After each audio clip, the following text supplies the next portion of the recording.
Charlie, with all the positive updates that we've been getting on Luis Garcia's progress, there had been a suspicious amount or lack thereof of updates regarding Lance McCullers. Well, we finally got an update this week, and it was not good. McCullers has been shut down from pitching, according to Joe Espada, after his arm reportedly didn't respond well to bullpen sessions. The team is now formulating a plan for what's next. I don't want to be hyper negative. His deal runs through 2026. In your gut, Charlie, do you feel like Lance will ever be able to make it back and pitch for the Astros? At this point, I seriously doubt it meaningfully. I mean, does he make it back to the mound at some point? That is now iffy. And no one should be, down on Lance McCullers. It's not as if he blew off rehab and packed on the weight and all he's been doing is pouring coffee the last year and a half. But clearly his arm is not up to it. The contract extension was foolish when the Astros gave him the 5 years, $85 million. And, here we are. He made 8 starts, and in the postseason, this will probably wind up being 2 full seasons where he doesn't pitch, 2 years more at $17 million per remaining on the contract. Except that McCullers was on a team that won the World Series in 2022. That's a worse deal than a Braves deal. So it's a bummer for McCullers. Other than that, the 401k is set up very nicely, and the kids' college funds are all taken care of. But, that they're mapping out a plan, whatever. It's about Luis Garcia. If from the injured list, the Astros are going to get any sort of even short innings contribution the rest of the way. But if not flat out likely, it's at least an even proposition that right now we can bury Lance McCullers' career in the H. From one injury update to another, Dana Brown says he expects, as we discussed, Justin Verlander to return sometime after the All-Star break. Brown says he expects Luis Garcia to be able to return and be at least 90% of his former self for this season. Charlie, I don't know where Verlander's at in the recovery process. It's kind of a mystery at this point. But if presuming you can get Verlander back and you get as Dana Brown projects, a 90% version of Luis Garcia, how much does that help alleviate some of the pains the Astros are feeling in their starting rotation? Well, for all we know, Dana Brown uses a Ouija board to make his forecasts. Verlander is the critical one.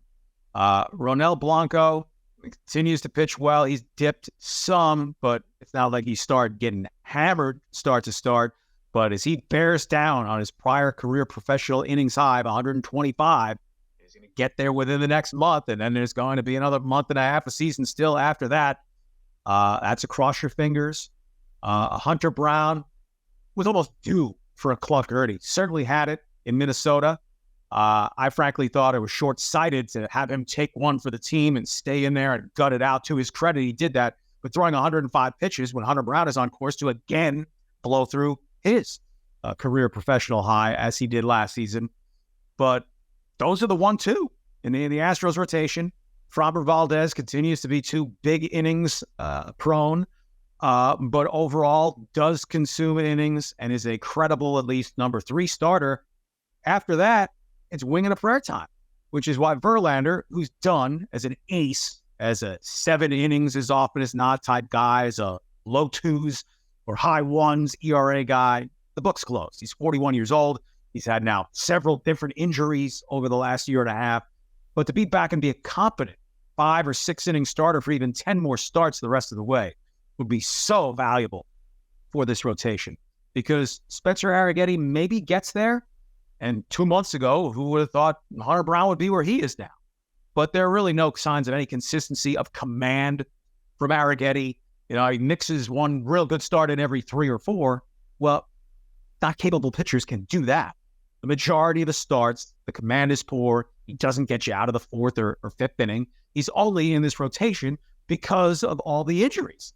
Right? Jake Bloss, 1 start, gets injured during an ineffective outing, and he's being, if not rushed back, at least brought back right after rehab because they have nothing else, right? Already multiple bullpen games with Sean Dubin starting. So Verlander add just another solid, not special, but solid guy to that rotation would be a vital addition. And you look at the steadiness of the Mariners rotation, and the Rangers have Scherzer back, and they're hoping to fortify as well. Right? This is a 3-team race now. And Luis Garcia, Dana Brown saying 90%. He's just guessing. 90% of his quality of before he went down. Let's remember, Luis Garcia was a high 3s ERA guy. So, 90% of that would be okay, but it's not like you're adding a number 1 or 2 starter to your rotation. So, there's just so much up in the air, which I think all funnels into, with now not quite 3 weeks to the trade deadline, Dana Brown should be pedal to the metal trying to add a starting pitcher. The top of market guys, if the White Sox trade Garrett Crochet, the Astros could get outbid by a number of other teams. But if enough other guys move, Eric Fetty with the White Sox, Cal Quantrill with the Rockies, to name 2, right? The Astros farm system is weak, and they don't have the prospects to bid against the Orioles or the Dodgers if they jump in on the same guy. They could still come in over the top on the second or third tier starters who are on the market, but that the Astros don't have a top 50 prospect or top 75 prospect to put in the deal. Probably not going to be the price for these guys, right? They're not Justin Verlander or Zach Greinke type trade deadline acquisitions, at least that the Astros can try for. Dana Brown absolutely should be trying for one of those, because to count on Luis Garcia being 90% of what he was, right? Justin Verlander shrouded in mystery. Don't ask me about my injury. Ask the doctors. You're not allowed to ask the doctors. And along with the possibility that Blanco, Brown wear down, if not out, down the stretch. It's not absolutely essential that if Dana Brown doesn't add a starting pitcher, the Astros are doomed. They could wind up winning the division if he makes no moves. But if Dana Brown doesn't add a starting pitcher on that specific criterion, I think he'll have failed as the general manager. Yeah, it's going to be interesting to see how that works out, because, once you get to the playoffs with the shortened series and the first rounds, should they make the playoffs, but, you have that shorter series in the first round, you don't need as many starters. And then, as series lengthen, there's more days off. So maybe you can get by with fewer starters, but you're right. With the amount of innings that these starters are eating right now, it's certainly not a sure thing that you're going to be able to even identify 3 solid starters to be able to get you through in the postseason. But first things first, you have to get to the regular season. You mentioned Hunter Brown eating those innings in his last start, essentially robbing Peter to pay Paul, Paul being the bullpen in this scenario. Let's talk about the bullpen, because Josh Hader has already given up more home runs in the first week of July than he did in the entire month of June. Hader is 15 of 16 converted saves. But saves are a funny thing, because you can come in and give up a grand slam and still be awarded with one. This has Houston fans understandably a little uneasy about Josh Hader and his contract. Charlie, I want to ask you, in your opinion, do you consider Josh Hader a lockdown closer? And if that's not the case, then should the Astros have ponied up $95 million for a 5-year deal for him? No, the contract was ridiculous.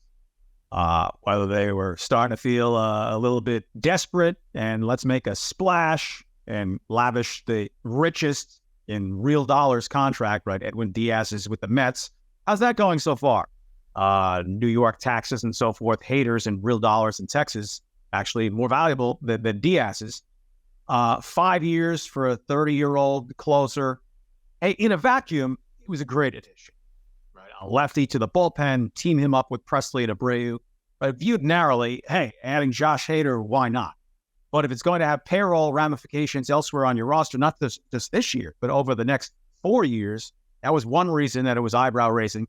Secondly, it is a myth that Josh Hader has been a year in, year out, lockdown closer. His career is not Billy Wagner 2.0. Josh Hader's basically been every other year. More the profile of, the middle reliever setup guys, that the variability season to season, Mama Gump in the box of chocolates, you never know what you're going to get. Well, in Josh Hader's case, let's work backwards. 2024, he's been mediocre. You mentioned the save percentage. You come into a 5-2 game and don't blow it in the ninth inning, you get credit for a save. You mentioned the grand slam he gave up to Correa and then gets an out. That's a save. Florida, Tuesday night, that was a one-run man save, granted against the AAA lineup, but that was a real save situation. Save. Hader's had home run problems in his career. 2019, he gave up 15 in 75 innings. But I said working backwards. This year, he's been mediocre. 2023 was awesome. 122 earned run average. 2021, his ERA was 5.22. Struggled with Milwaukee. Then when dealt to San Diego, he was abysmal with the Padres.